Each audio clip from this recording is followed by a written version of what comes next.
ಸ್ನೇಹಿತರೆ ನಮಸ್ಕಾರ. ನಿಮ್ಗೆಲ್ರಿಗೂ ನಮ್ಮ ಚಾನಲ್ಗೆ ಸ್ವಾಗತ. ಮುಂದಿನ 15-20 ದಿನಗಳ ಅಥವಾ ಮುಂದಿನ ಒಂದು ತಿಂಗಳು ಒಂದು ನೇಮಕಾತಿಗಳಿಗೆ ಸಂಬಂಧಪಟ್ಟಂತೆ ಒಂದು ಸುವರ್ಣ ಯುಗ ಅಂತಾನೆ ಹೇಳ್ಬೋದು. ಯಾಕೆ ಅಂತಂತಂದ್ರೆ ಈಗಾಗಲೇ ಬಹಳಷ್ಟು ನೇಮಕಾತಿಗಳಿಗೆ ಸಂಬಂಧಪಟ್ಟಂತೆ ಆರ್ಥಿಕ ಇಲಾಖೆ ಅನುಮೋದನೆ ಸಿಕ್ಕಿದ್ದು, ಅದರಲ್ಲಿ ಈಗಾಗಲೇ ಪೊಲೀಸ್ ನೇಮಕಾತಿಗೆ ಸಂಬಂಧಪಟ್ಟಂತೆ ಅಧಿಸೂಚನೆ ಆಗಿದೆ. ಅದರಲ್ಲೂ ಸಹ ಅದು ಸಿವಿಲ್ ಪೊಲೀಸ್ಗೆ ಅಷ್ಟೇ ನೇಮಕಾತಿ ಅಧಿಸೂಚನೆ ಆಗಿದೆ. ಇನ್ನು DAR ಮತ್ತು CR ಇವೆಲ್ಲ ಸಹ ಪೊಲೀಸ್ ನೇಮಕಾತಿಗಳಾಗಬೇಕಾಗಿದೆ. VAO, group C, PU lecturers ಆಗಿರ್ಬೋದು, ಕ್ರೈಸ್ಟ್ ನೇಮಕಾತಿಗಳಾಗಿರ್ಬೋದು. ಹಾಗಾದರೆ ಯಾವೆಲ್ಲ ನೇಮಕಾತಿಗಳಾಗ್ತವೆ ಮುಂದಿನ ದಿನಗಳಲ್ಲಿ, ಅದಕ್ಕೆ ಎಷ್ಟು ದಿನ ಸಮಯ ಬೇಕಾಗಬಹುದು ಅನ್ನೋದ್ರ ಬಗ್ಗೆ ಇವತ್ತಿನ ವಿಡಿಯೋದಲ್ಲಿ ತಿಳ್ಕೊಳ್ಳೋಣ. ಅದಕ್ಕಿಂತ ಮುಂಚಿತವಾಗಿ ಸ್ಪರ್ಧಾ ಮಿತ್ರರು, ನೀವು ಇದೇ ಮೊದಲ ಬಾರಿಗೆ ನಮ್ಮ ಚಾನಲ್ಗೆ ಭೇಟಿ ಕೊಡ್ತಿದ್ರೆ ದಯವಿಟ್ಟು ನಮ್ಮ ಚಾನಲ್ನ ಸಬ್ಸ್ಕ್ರೈಬ್ ಮಾಡ್ಕೊಳ್ಳಿ. ಹಾಗೆ ಪಕ್ಕದಲ್ಲಿರುವಂಥ ಬೆಲ್ ಐಕಾನ್ ಕ್ಲಿಕ್ ಮಾಡ್ಕೊಳ್ಳಿ. ನಾವು ಮಾಡುವಂಥ ಎಲ್ಲ ತರಗತಿಗಳ ನೋಟಿಫಿಕೇಶನ್ ಮತ್ತು ಎಲ್ಲ ರೀತಿಯ ಮಾಹಿತಿಗಳ ನೋಟಿಫಿಕೇಶನ್ ನಿಮಗೆ ಮೊದಲೇ ಸಿಗುತ್ತೆ. ಸೊ ನೀವು ಇಲ್ಲಿ ನೋಡ್ತಾ ಇರ್ಬೋದು, ಹೊಸ ನೇಮಕಾತಿಗಳ ಹಬ್ಬ ಅಂತಲೇ ಅನ್ಕೋಬಹುದು. ಸೊ ನಿನ್ನೆಯಿಂದ ಏನು ನಾನು 8ನೇ ತಾರೀಕಿಂದ ಏನಿದೆ, ಸೊ 8ನೇ ತಾರೀಕಿಂದ ನಮಗೆ ಏನಾಗಿದೆ, ಅರ್ಜಿ ಅನ್ನೋದು ಶುರುವಾಗಿದೆ. ಅದಕ್ಕೆ ಸಿವಿಲ್ ಪೊಲೀಸ್ ಕಾನ್ಸ್ಟೇಬಲ್ಗೆ ಸಂಬಂಧಪಟ್ಟಂತೆ ಅಧಿಸೂಚನೆ ಹೊರಡಿಸಿ ಆಹ್ವಾನಿಸಲಾಗಿದೆ. ಇನ್ನು ಮುಂದೆ ಯಾವುದಿದೆ, ಮುಂದೆ DAR ಮತ್ತು CR ಅಂದರೆ ಡಿಸ್ಟ್ರಿಕ್ಟ್ ಆರ್ಮ್ಡ್ ರಿಸರ್ವ್ ಮತ್ತು ಸಿಟಿ ಆರ್ಮ್ಡ್ ರಿಸರ್ವ್ ಅಂತ ಪೊಲೀಸ್ ಬರುತ್ತೆ. ಪೊಲೀಸ್ ಕಾನ್ಸ್ಟೇಬಲ್ ಅಲ್ಲಿ ಸೇಮ್ ಈ ಕಾನ್ಸ್ಟೇಬಲ್ಗೋ ಇದು ಸಹ ಹಾಗೇನೆ. ಸೊ ಅವುಗಳಲ್ಲೂ ಸಹ ನಿಮಗೆ ಮತ್ತೆ ಮುಂದಿನ ನೇಮಕಾತಿಗಳಾಗುತ್ತೆ. ಸೊ ಯಾವುದೇ ಕ್ಷಣದಲ್ಲಾದರೂ ಅದು ಅಧಿಸೂಚನೆ ಪ್ರಕಟಣೆಗೊಳ್ಳಬಹುದು. ಸರಿಸುಮಾರಾಗಿ 8,000 ಹುದ್ದೆಗಳು ಅಂತ ಹೇಳಿದ್ರು. ಆ 8,000 ಹುದ್ದೆಗಳಲ್ಲಿ 4,000ದಷ್ಟು ಹುದ್ದೆಗಳು ಈಗಾಗಲೇ ಸಿವಿಲ್ ಪೊಲೀಸ್ ಕಾನ್ಸ್ಟೇಬಲ್ ಆಗಿದೆ. ಇನ್ನು ಉಳಿದಂಥ 4,000 ಹುದ್ದೆಗಳು ಈ ಪೊಲೀಸ್ ಕಾನ್ಸ್ಟೇಬಲ್ಗೆ ಯಾವುದೇ ಕ್ಷಣದಲ್ಲಿ ಬೇಕಾದರೂ ಸೂಚನೆ ಆಗ್ಬೋದು. ಇವತ್ತಾದರೂ ಆಗ್ಬೋದು, ನಾಳೆ ಆದರೂ ಆಗ್ಬೋದು. ಮತ್ತು ಇನ್ನೇನು ಯಾವುದಿದೆ, ಇದಾದ ನಂತರ ಸೊ ಏನು ಈ ಒಂದು ಪೊಲೀಸ್ ಕಾನ್ಸ್ಟೇಬಲ್ ಆಗುತ್ತೋ ಅದಾದ ನಂತರ ಮುಂದಿನ 8 ದಿನಗಳೊಳಗಾಗಿ, ಸೊ 8 ದಿನ ಅಂತ ಇದೆ, ಕನಿಷ್ಠ ಪಕ್ಷ ಒಂದು 15 ದಿನಗಳೊಳಗಾಗಿ ಏನಾಗುತ್ತೆ, ವಿಲೇಜ್ ಅಕೌಂಟೆಂಟ್ ಆಫೀಸರ್ ಮತ್ತು ಗ್ರೂಪ್ ಸಿ ಹುದ್ದೆಗಳಿಗೆ ನೇಮಕಾತಿಗೆ ಅಧಿಸೂಚನೆ ಪ್ರಕಟಗೊಳ್ಳಲಿದೆ. ಸೊ ಇವುಗಳಿಗೆಲ್ಲ ಆಲ್ರೆಡಿ ಅನುಮೋದನೆ ಸಿಕ್ಕಿದೆ. ಆದರೆ ಇದನ್ನ ಇಷ್ಟು ದಿನ ಅದನ್ನ ಯಾವುದೇ ಕಾರಣಕ್ಕೋಸ್ಕರ ಅವರು ಈ ಒಂದು ಒಳ ಮೀಸಲಾತಿರೋ ಕಾರಣಕ್ಕೋಸ್ಕರ ಯಾವುದೇ ಈ ಹುದ್ದೆಗಳನ್ನು ನೇಮಕಾತಿಗಾಗಿ ಹೊರಡಿಸಿರಲಿಲ್ಲ.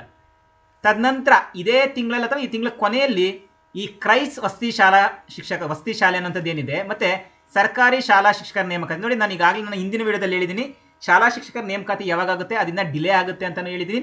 ಜೊತೆಗೆ ಈ ಕ್ರೈಸ್ಟ್ ಶಿಕ್ಷಕರ ನೇಮಕಾತಿ ಸಹ ಡಿಲೇ ಆಗುತ್ತೆ.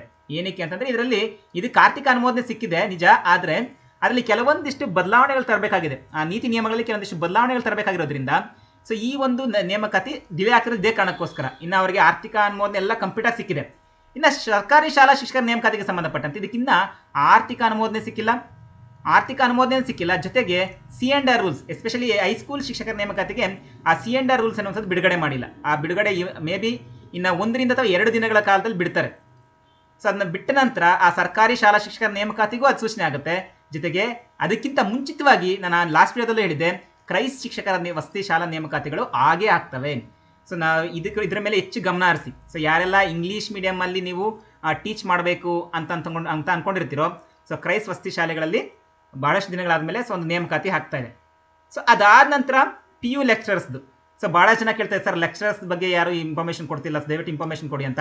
ನೋಡಿ, ಕಾಲೇಜು ಮತ್ತು ತಾಂತ್ರಿಕ ಶಿಕ್ಷಣ ಇಲಾಖೆಗಳಲ್ಲಿ ಸರ್ಕಾರಿ ಪ್ರಥಮ ದರ್ಜೆ ಕಾಲೇಜುಗಳು ಮೀನ್ಸ್ ಮತ್ತು ಪಾಲಿಟೆಕ್ನಿಕ್ ಕಾಲೇಜುಗಳಾಗಿರ್ಬೋದು, ಸರ್ಕಾರಿ ಇಂಜಿನಿಯರಿಂಗ್ ಕಾಲೇಜುಗಳಾಗಿರ್ಬೋದು, ವಿಶ್ವೇಶ್ವರಯ್ಯ ಕಾಲೇಜುಗಳಲ್ಲಿ, ಇಂಥ ವಿಶ್ವವಿದ್ಯಾಲಯಗಳಲ್ಲಿ ಅಸಿಸ್ಟೆಂಟ್ ಪ್ರೊಫೆಸರ್ಸು, ಲೆಕ್ಚರರ್ಸ್ ಮತ್ತು ಟೀಚರ್ಸ್ ಫ್ಯಾಕಲ್ಟಿಗೆ ಏನು 2,000 ಹುದ್ದೆಗಳನ್ನು ನೇಮಕಾತಿ ಮಾಡ್ಕೊಳ್ತೀವಿ ಅಂತ ಹೇಳ್ತಾ ಇದ್ದಾರೋ ಅದು ಸಹ ಯಾವಾಗ ಬೇಕಾದರೂ ಅಧಿಸೂಚನೆ ಹೊರಬೀಳಬಹುದು. ನೋಡಿ, ಇದಕ್ಕೆ ಸಂಪೂರ್ಣವಾಗಿ ಅನುಮೋದನೆ ಸಿಕ್ಕಿದೆ.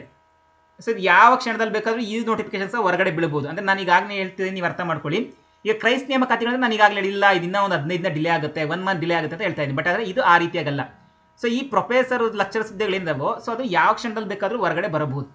ಇದಾದ ನಂತರ ಪ್ರಸ್ತುತ ಇವಾಗ ನಡೀತಾ ಇರುವಂಥ 384 ಗೆಜೆಟೆಡ್ ಪ್ರೊಫೆಷನರೀಸ್ KS ಹುದ್ದೆಗಳ ವ್ಯಕ್ತಿತ್ವ ಪರೀಕ್ಷೆ ಏನಿದೆಯೋ, ಆ ಒಂದು ಮೀನ್ಸ್ ಇಂಟರ್ವ್ಯೂ ಏನಿದೆಯೋ 2026 ಜೂನ್ 10ರಂದು ಕೊನೆಗೊಂಡ ತಕ್ಷಣವೇ ಹೊಸ KS ನೇಮಕಾತಿ ಅಧಿಸೂಚನೆ ಹೊರಡಿಸಲು ಅಂತಿಮ ಸಿದ್ಧತೆಯಲ್ಲಿ ಸರ್ಕಾರ ಇದೆ ಅಂತ ಹೇಳಿದ್ರು. ಆದರೆ ಇದಕ್ಕೆ ಸಂಬಂಧಪಟ್ಟಂತೆ 75 ದಿನಗಳ ಕಾಲಾವಕಾಶವನ್ನು ತೆಗೆದುಕೊಂಡಿದೆ KS ಎನ್ನುವಂಥದ್ದು. ಅಂತಂದರೆ ಯಾವುದೇ ಕ್ಷಣದಲ್ಲಾದರೂ ಈ ಮೇಲಿನ ಕೆಲವೊಂದಿಷ್ಟು ಅಧಿಸೂಚನೆಗಳು, ಅಂದರೆ ನಾನೀಗಾಗಲೇ ಶಿಕ್ಷಕರ ಡಿಪಾರ್ಟ್ಮೆಂಟಲ್ಲಿ ನಾವು ಇರೋದ್ರಿಂದ ಸೊ ನಮಗೆ ಇದ್ರ ಬಗ್ಗೆ ಕೆಲವೊಂದಿಷ್ಟು ಮಾಹಿತಿ ಗೊತ್ತಿದೆ. ಯಾಕಂದರೆ ಈಗ ಪ್ರೊಫೆಸರ್ಸ್ಗೆ ಸಾಧ್ಯವಾದಷ್ಟು ಬೇಗ ನೇಮಕಾತಿಗಳಾಗುತ್ತೆ.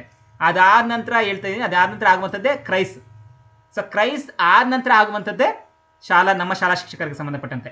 ಇನ್ನು ಈ ಶಾಲಾ ಶಿಕ್ಷಕರಿಗೂ ಮತ್ತು VAO ಗ್ರೂಪ್ ಸಿಗಳಿಗೂ ಸಂಬಂಧ ಇಲ್ಲ. ಏನಕ್ಕೆ ಅಂದರೆ ಸಾಮಾನ್ಯವಾಗಿ ಇಲ್ಲ ಒಂದು KEAಗೆ ಎಕ್ಸಾಮ್ ಸೆಂಟರ್ಗೆ ಹೋಗುತ್ತೆ, ಇಲ್ಲ ಅಂತಂದರೆ KPSCಗೆ ಹೋಗುತ್ತೆ. ಸಾಮಾನ್ಯವಾಗಿ KPSC ಕೊಡೋದಿಲ್ಲ, ಬಟ್ KEAಗೆ ಎಕ್ಸಾಮ್ ಸೆಂಟರ್ಗೆ ಹೋಗುತ್ತೆ.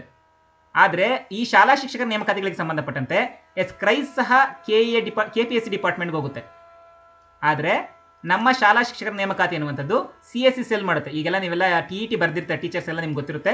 ಆ CSSL ಕಂಡಕ್ಟ್ ಮಾಡುತ್ತೆ, ಶಾಲಾ ಶಿಕ್ಷಕ ನೇಮಕಾತಿ ಅನ್ನುವಂಥದ್ದು ತುಂಬ ಬೇಗ ಕಂಡಕ್ಟ್ ಮಾಡುತ್ತೆ ಇದು. ಯಾಕಂತಂದರೆ ಈಗ KEA ಅಂತಂದರೆ ಎಲ್ಲ ಡಿಪಾರ್ಟ್ಮೆಂಟವರು ಬಂದು ಅವರಿಗೆ ಆ ಎಕ್ಸಾಮ್ಸನ್ನು ನಡೆಸ್ಕೊಡಿ ಅಂತ ಕೇಳ್ತಾರೆ. ಆದರೆ CSSL ಆ ಥರ ಅಲ್ಲ. ಸೊ ಶಿಕ್ಷಕರಿಗೆ ನೇಮಕಾತಿಗೆ ಸಂಬಂಧಪಟ್ಟಂತೆ ಮಾತ್ರ ಇರುವಂಥದ್ದು. ಇಲ್ಲ ಅದನ್ನು TET ಮಾಡುತ್ತೆ, ಇಲ್ಲಾಂತಂದರೆ ಈ ಒಂದು ಶಾಲಾ ಶಿಕ್ಷಕರ ನೇಮಕಾತಿಗಳನ್ನು ಮಾಡುತ್ತೆ. ಜೊತೆಗೆ ಈಗಾಗಲೇ ನಾನು ಹೇಳಿದಂತೆ ಈ VAO ಮತ್ತು ಗ್ರೂಪ್ ಸಿಗೆ ಯಾರೆಲ್ಲ ಒಂದು 2-3 ವರ್ಷಗಳಿಂದ ತಯಾರು ಮಾಡ್ತಾ ಇದ್ರು, ದಯವಿಟ್ಟು ನಿಮ್ಮ ಒಂದು ತಯಾರಿ ಮುಂದುವರಿಲಿ. ಸಾಧ್ಯವಾದಷ್ಟು ಬೇಗ ಈ ಒಂದು ನೇಮಕಾತಿಗಳು ಆಗ್ತವೆ. ಜೊತೆಗೆ CAR DER ಭಾಳಷ್ಟು ಜನ ಏನು ಅನ್ಕೊಂಡಿದ್ರು ಅಂತಂದರೆ ಒಟ್ಟಿಗೆ 8,000 ಪೋಸ್ಟ್ ಕಾಲ್ ಫಾರ್ ಮಾಡಿಬಿಡ್ತಾರೆ ಅಂತ ಅಂದ್ಕೊಂಡಿದ್ರು. ಇಲ್ಲ, ಅದನ್ನ ಡಿವೈಡ್ ಮಾಡಿದ್ದಾರೆ. ಡಿವೈಡ್ ಮಾಡಿ ಈಗ ಒಂದ್ರ ನಂತರ ಒಂದು ಪೋಸ್ಟ್ ಕರೀತಾ ಇದ್ದಾರೆ. ಸೊ ಮತ್ತೆ ಈಗಾಗಲೇ ನೀವು ಗಮನಿಸ್ಬೋದು, KEAಗೆ ಈಗ ಯಾರೆಲ್ಲ ಬೇಗ ಬೇಗ ಎಕ್ಸಾಮ್ ನೋಟಿಫಿಕೇಶನ್ಸ್ನ ಕೊಡ್ತಾರೋ ಅವರ ಎಕ್ಸಾಮ್ಸ್ನೆಲ್ಲ ಅದು ಮುಗಿಸ್ಕೊಂಡು ಬರೋಕ್ಕೆ ಪ್ರಯತ್ನ ಸ್ಟಾರ್ಟ್ ಮಾಡ್ಕೊಳುತ್ತೆ. ಅಂತಂದರೆ ಈಗ ನೀವು ಅರ್ಥ ಮಾಡ್ಕೊಳ್ಬೋದು, ಪೊಲೀಸ್ ನೇಮಕಾತಿಗಳು ನಿಮ್ಗೆ ಎಲ್ಲರೂ ಗೊತ್ತಿದೆ. ಈ ಏನು ಸಿವಿಲ್ ಪೊಲೀಸ್ ಕಾನ್ಸ್ಟೇಬಲ್ ಹುದ್ದೆಗಳ ಅಧಿಸೂಚನೆ ಹೊರಡಿಸಿದಾರೋ ಕೇವಲ ನಿಮಗೆ ಸಮಯ ಸಿಗ್ತಾ ಇರುವಂಥದ್ದೇ ಒಂದು 50ರಿಂದ 60 ದಿನ ಅಷ್ಟೇ. ಒಂದು 60 ದಿನದ ಒಂದು 2 ತಿಂಗಳು ಅಂತ ಅಂದ್ಕೊಳ್ಳೋಣ. 2 ತಿಂಗಳ ಕಾಲದಲ್ಲಿ ನೀವು ಎಷ್ಟು ಸಿಲೆಬಸ್ ಮುಗಿಸೋಕ್ಕೆ ಸಾಧ್ಯ? ಯಾವುದೇ ಒಂದು ಹುದ್ದೆಗೆ ನೀವು ತಯಾರಿ ನಡೆಸ್ತಾ ಇರಿ, 2 ತಿಂಗಳಲ್ಲಿ ನೀವು ಯಾವುದೇ ರೀತಿಯಾಗಿ ತಯಾರಿ ನಡೆಸೋಕ್ಕೆ ಸಾಧ್ಯ ಇಲ್ಲ. ಏನು ನಿಮ್ಮ ಪೂರ್ವ ಜ್ಞಾನ ಅನ್ನೋಂಥದ್ದು ಇದೆಯೋ ಅದು ಮಾತ್ರ ನಿಮಗೆ ಉಪಯುಕ್ತ ಆಗುವಂಥದ್ದು. ಅದರಿಂದ ಎಲ್ಲ ಸ್ಪರ್ಧಾರ್ಥಿಗಳಿಗೆ ಹೇಳ್ತಾ ಇರುವಂಥದ್ದು ಇಷ್ಟೇ. ಸೊ ಎಲ್ಲ ಹುದ್ದೆಗಳು ಇನ್ನು ಮುಂದಕ್ಕೆ ಅಪ್ಡೇಟ್ ಆಗುತ್ತೆ ಮತ್ತು ಪ್ರತಿಯೊಂದರ ಮಾಹಿತಿಯನ್ನು ಸಹ ಅಷ್ಟೇ ನಿಮಗೆ ಸಿಗ್ತಾ ಹೋಗುತ್ತೆ. ಅಂದರೆ ಯಾರಾದರೂ ಒಂದು ಯೂಟ್ಯೂಬ್ ಚಾನಲ್, ನಮ್ಮದೇ ಅಲ್ಲ, ಯಾರಾದರೂ ಒಬ್ರು ಹೇಳ್ತಾರೆ ನಿಮಗೆ ನೋಟಿಫಿಕೇಶನ್ಸ್ ಯಾವಾಗ ಆಗುತ್ತೆ, ಯಾವಾಗ ಆಗೋದಿಲ್ಲ ಅನ್ನೋಂಥದ್ದು. ಅದಕ್ಕೆ ಫಸ್ಟ್ ಆಫ್ ಆಲ್ ನೋಟಿಫಿಕೇಶನ್ ಆಗುತ್ತೆ ಅಂದರೆ ನೀವೇನು ಮಾಡಬೇಕು, ನಿಮ್ಮ ಒಂದು ತಯಾರಿ ಎನ್ನುವಂಥದ್ದು ಸಿದ್ಧತೆ ಕಂಪ್ಲೀಟ್ ಆಗಿರಬೇಕು. ಅದರಿಂದ ದಯವಿಟ್ಟು ಸಾಧ್ಯವಾದಷ್ಟು ಬೇಗ ಈ ಒಂದು ಎಲ್ಲ ಒಂದು ನೇಮಕಾತಿಗಳಾಗಲಿ ಅನ್ನುವಂಥದ್ದು ನಮ್ಮ ಆಶಯ. ಇನ್ನು ಮುಂದಿನ ವಿಡಿಯೋದಲ್ಲಿ ಟೆಟ್ಗೆ ಸಂಬಂಧಪಟ್ಟಂತೆ ಭಾಳಷ್ಟು ಜನ ಪ್ರಶ್ನೆಗಳನ್ನು ಕೇಳ್ತಾ ಇದ್ರಿ. ಆ ಟೆಟ್ ಯಾವಾಗ ಆಗುತ್ತೆ, ಸೊ ಯಾವಾಗ ಕಾಲ್ ಫಾರ್ ಆಗುತ್ತಾ ಆಗಲ್ವಾ ಶಿಕ್ಷಕ ನೇಮಕಾತಿಗಳಿಗಿಂತ ಮುಂಚೆ ಅನ್ನುವಂಥದ್ದನ್ನ ಮುಂದಿನ ವಿಡಿಯೋದಲ್ಲಿ ತಿಳಿಸ್ತೀನಿ ಸ್ನೇಹಿತರೆ. ಇದಾಗಿತ್ತು ಇವತ್ತಿನ ವಿಷಯ. ಮುಂದಿನ ವಿಡಿಯೋದಲ್ಲಿ ಭೇಟಿಯಾಗೋಣ. ನಿಮಗೆಲ್ಲರಿಗೂ ಧನ್ಯವಾದಗಳು ಸ್ನೇಹಿತರೆ.